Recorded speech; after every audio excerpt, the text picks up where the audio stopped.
നടിയുടെ ലൈംഗികാതിക്രമ പരാതിയിൽ കോടതിയെ സമീപിച്ച് Maniyanpilla Raju. Fort Kochi police register ചെയ്ത കേസിൽ ജാമ്യാപേക്ഷ സമർപ്പിച്ചു. ഹർജി വെള്ളിയാഴ്ച പരിഗണിക്കും. വിവരങ്ങളുമായി ശ്യാംകുമാർ ചേരുകയാണ് കൊച്ചിയിൽ നിന്ന്. ശ്യാം, വിവരങ്ങൾ. ക്രിസ്റ്റീന, നേരത്തെ നടി ഉന്നയിച്ച ആരോപണങ്ങളിൽ മണിയൻപിള്ള രാജു ലൈംഗികമായി ഉപദ്രവിച്ചു എന്ന പരാതിപ്പെട്ടിരുന്നു. ഈ പരാതിയിലാണ് ഫോർട്ട് കൊച്ചി പോലീസ് സ്റ്റേഷനിൽ കേസ് രജിസ്റ്റർ ചെയ്തിരുന്നത്.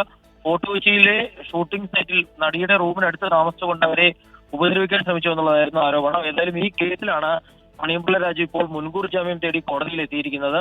എറണാകുളം സെഷൻസ് കോടതിയിലാണ് ഇപ്പോൾ ജാമ്യ ഹർജി സമർപ്പിച്ചിരിക്കുന്നത്. ഈ ഹർജി സെപ്റ്റംബർ 6 പരിഗണിക്കുന്നതിന് വേണ്ടി കോടതി മാറ്റിവെക്കുകയും ചെയ്തിട്ടുണ്ട്. ശരി, എസ് ശ്യാംകുമാറാണ് കൊച്ചിയിൽ നിന്ന് വിവരങ്ങൾ നൽകിയത്.